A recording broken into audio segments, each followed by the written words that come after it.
Des fois, les gens pensent que les soins palliatifs, c'est juste quand c'est la mort, puis là, c'est fini, mais aussi de mettre de l'avant que les soins palliatifs, c'est aussi juste de rendre les gens confortables. Puis ça veut pas dire qu'ils sont tout à fait à la fin, parce que souvent, quand ils voient les soins palliatifs rentrer dans la chambre, ça peut faire peur à certains patients Tellement. parce qu'ils comprennent peut-être pas vraiment l'ensemble de vos rôles, que c'est aussi de soulager la douleur. Ça, je dirais que c'est révolu, là, cette période-là, où un médecin traitant dit j'ai plus rien à faire, Ouais. je t'envoie en soins palliatifs. Fait que c'est vraiment, la coupure est là, c'est vécu comme un abandon. Il n'y a plus rien à faire pour vous. C'est quand même assez lourd là, à porter. Fait que de défaire tout ça, c'était vraiment difficile. Puis, il y a un bel apprivoisement de notre discipline avec l'oncologie d'abord. Ça a été nos premiers bons alliés. Puis là, de plus en plus en cardiologie, en neurologie, en pneumologie, je veux dire, de plus en plus, on travaille main dans la main. Fait que nos confrères nous font ils ont bien préparé le terrain, quand on est demandé en consultation. Oui.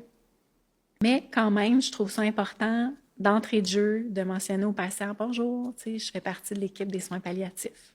Il y a même tout un courant où on se pose la question, est-ce qu'on devrait changer de nom? Soins de confort, Ouais. soins du sport. C'est tout un débat, là. C'est un sujet en soi.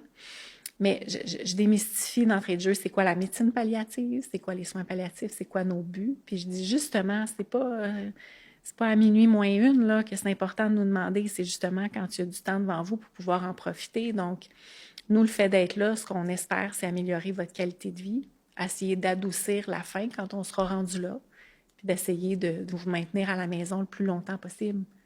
Si jamais c'est pour différentes raisons, ça devient trop difficile à la maison, mais on a les clés pour essayer de vous trouver un endroit. C'est ça, puis aussi d'être avec les valeurs du patient aussi, de les mettre de l'avant, puis de s'assurer qu'on suit la ligne de ce que le patient veut Ouais. voir. C'est vrai que ça, c'est un aspect très important à savoir. Des fois, il y a des équipes traitantes qui sont vraiment engagées, ils sont espérants, optimistes, très volontaires pour proposer des traitements. Puis Dieu sait qu'il y en a de plus en plus maintenant, des traitements.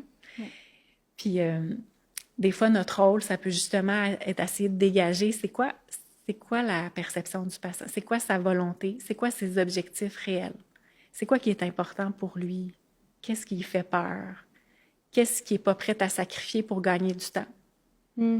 Puis des fois, de débuter cette réflexion-là, ça nous donne des outils pour